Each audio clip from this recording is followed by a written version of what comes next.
नमस्कार। ये रामायण कथा पूरी तरह से श्रीमद् वाल्मीकि रामायण के ऊपर आधारित है। यदि आप इसका निरंतर श्रवण करते रहना चाहते हैं तो इस चैनल को सब्सक्राइब ज़रूर कर लें और आगे आने वाली सभी पॉडकास्ट के नोटिफिकेशन के लिए बेल आइकन को भी ज़रूर से प्रेस कर दें। अब हम सुनेंगे 18वां सर्ग, भगवान श्री राम का शरणागत की रक्षा का महत्व एवं अपना व्रत बताकर विभीषण से मिलना। वायुनंदन हनुमान जी के मुख से अपने मन में बैठी हुई बात सुनकर दुर्जय वीर भगवान श्री राम का चित्त प्रसन्न हो गया।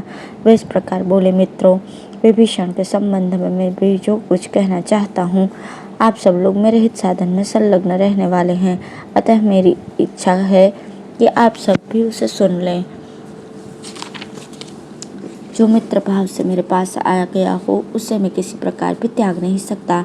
संभव है उसमें कुछ दोष भी हों, परंतु दोषी को आश्रय देना भी सत्पुरुषों के लिए निंदित नहीं। वानरराज सुग्रीव ने भगवान श्री राम के इस कथन को सुनकर स्वयं भी उसे दोहराया और उस पर विचार करके ये परम सुंदर बात कही, प्रभु, ये दुष्ट हो या अदुष्ट, इससे क्या है, तो ये निशाचर ही। फिर जो पुरुष ऐसे संकट में पड़े हुए अपने भाई को छोड़ सकता है, उसका दूसरा ऐसा कौन संबंधी होगा जिसे वो त्याग न सके। वानरराज सुग्रीव की बात सुनकर सत्य पराक्रमी श्री रघुनाथ जी सबकी ओर देखकर कुछ मुस्कुराए और पवित्र लक्षण वाले लक्ष्मण से इस प्रकार बोले, लक्ष्मण, इस समय वानरराज ने जैसी बात कही है वैसे कोई भी पुरुष शास्त्रों का अध्ययन और गुरुजनों की सेवा किए बिना नहीं कह सकता। परंतु सुग्रीव, तुमने विभीषण में जो भाई के परित्याग रूप दोष की उद्भावना की है, उस विषय में मुझे एक ऐसे अत्यंत सूक्ष्म अर्थ की प्रतीति हो रही है जो समस्त राजाओं में प्रत्यक्ष देखा गया है और सभी लोगों में प्रसिद्ध है। मैं उसी को तुम सब लोगों से कहना चाहता हूँ। राजाओं के छिद्र दो प्रकार के बताए गए हैं, एक तो उसी कुल में उत्पन्न हुए जाति भाई और दूसरे पड़ोसी देशों के निवासी। ये संकट में पड़ने पर अपने विरोधी राजा या राजपुत्र पर प्रहार कर बैठते हैं। इसी भय से ये विभीषण यहाँ आया है। इसे भी अपने जाति भाइयों से भय है, जिनके मन में पाप नहीं है। ऐसे एक कुल में उत्पन्न हुए भाई बंधु अपने कुटुंबीजनों को हितैषी मानते हैं, परंतु यही सजातीय बंधु अच्छा होने पर भी प्रायः राजाओं के लिए शंकनीय होता है। तुमने शत्रु पक्षीय सैनिक को अपनाने में जो ये दोष बताया है कि वो अवसर देखकर प्रहार कर बैठता है, उसके विषय में मैं तुम्हें ये नीति शास्त्र के अनुकूल उत्तर दे रहा हूँ। सुनो, हम लोग इसके कुटुंबी तो नहीं हैं और ये असुर राज्य पाने का अभिलाषी है। इन असुरों में बहुत से लोग बड़े विद्वान भी होते हैं, अतः वे मित्र होने पर बड़े काम के सिद्ध होंगे। इसलिए विभीषण को अपने पक्ष में मिला लेना चाहिए। हमसे मिल जाने पर ये विभीषण आदि निश्चिंत एवं प्रसन्न हो जाएंगे। इनकी जो ये शरणागति के लिए प्रबल पुकार है, इससे ज्ञात होता है कि असुरों में एक दूसरे से भय बना हुआ है। इसी कारण से इनमें परस्पर फूट होगी और ये नष्ट हो जाएंगे।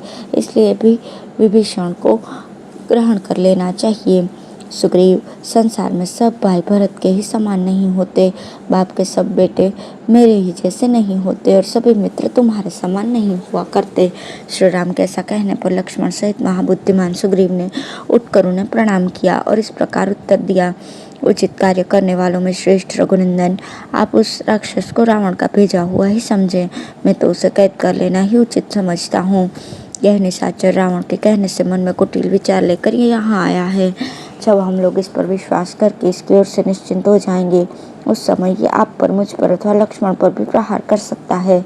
इसलिए क्रूर रावण के भाई इस विभीषण का मंत्रियों सहित वध कर देना ही उचित है। प्रवचन कुशल रघुकुल तिलक श्री राम से ऐसा कहकर बातचीत की कला जानने वाले सेनापति सुग्रीव मौन हो गए। सुग्रीव का वो वचन सुनकर और उस पर भली भांति विचार करके श्री राम ने उन वानर शिरोमणि से ये परम मंगलमयी बात कही, वानरराज, विभीषण दुष्ट हो या साधु, क्या यह निशाचर किसी प्रकार भी मेरा सूक्ष्म से सूक्ष्म रूप में भी अहित कर सकता है। वानर युद्धपते, यदि मैं चाहूँ तो पृथ्वी पर जितने भी पिशाच, दानव, यक्ष और राक्षस हैं, उन सबको एक उंगली के अग्रभाग से मार सकता हूँ। सुना जाता है कि एक कबूतर ने अपनी शरण में आए हुए अपने ही शत्रु एक व्याध का यथोचित आतिथ्य सत्कार किया था और उसे निमंत्रण देकर अपने शरीर के मांस का भोजन कराया था। उस व्याध ने उस कबूतर की भार्या कबूतरी को पकड़ लिया था, तो भी अपने घर आने पर कबूतर ने उसका आदर किया। फिर मेरे जैसा मनुष्य शरणागत पर अनुग्रह करे, इसके लिए तो कहना ही क्या है। पूर्व काल में कण्व मुनि के पुत्र सत्यवादी महर्षि कंडू ने एक धर्म विषयक गाथा का गान किया था, उसे बताता हूँ, सुनो। परंतु तब यदि शत्रु भी शरण में आए और दीन भाव से हाथ जोड़कर दया की याचना करे तो उस पर प्रहार नहीं करना चाहिए। शत्रु दुखी हो या अभिमानी, यदि वो अपने विपक्षी की शरण में जाए तो शुद्ध हृदय वाले श्रेष्ठ पुरुष को अपने प्राणों का मोह त्याग कर उसकी रक्षा करनी चाहिए। यदि वो भय, मोह अथवा किसी कामना से न्याय अनुसार यथाशक्ति उसकी रक्षा नहीं कर सकता तो उसके उस पाप कर्म की लोक में बड़ी निंदा होती है। यदि शरण में आया हुआ पुरुष संरक्षण न पाकर उस रक्षक के देखते देखते नष्ट हो जाए तो वो उसके सारे पुण्य को अपने साथ ले जाता है। इस प्रकार शरणागत की रक्षा न करने में महान दोष बताया गया है।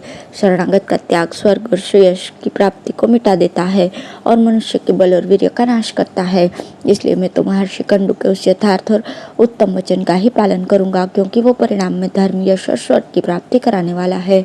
जो एक बार भी शरण में आकर मैं तुम्हारा हूँ ऐसा कहकर मुझसे रक्षा की प्रार्थना करता है, उसे मैं समस्त प्राणियों से अभयदान दे देता हूँ। यह मेरा सदा के लिए व्रत है। अतः वो विभीषण हो या स्वयं रावण आ गया हो, तुम उसे ले आओ। मैंने उसे अभयदान दे दिया।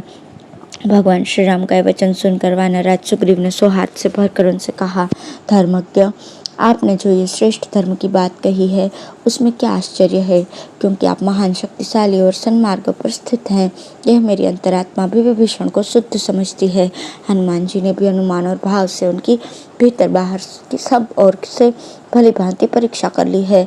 अतः रघुनंदन, अब विभीषण शीघ्र ही यहाँ हमारे जैसे होकर रहें और हमारी मित्रता प्राप्त करें। तदंतर वानरराज सुग्रीव की कही हुई वो बात सुनकर राजा श्री राम शीघ्र आगे बढ़कर विभीषण से मिले, मानो देवराज इंद्र पक्षीराज गरुड़ से मिल रहे हों। इस प्रकार श्री वाल्मीकि निर्मित आर्ष रामायण आदि काव्य के युद्ध कांड में 18वां सर्ग पूर्ण हुआ। धन्यवाद।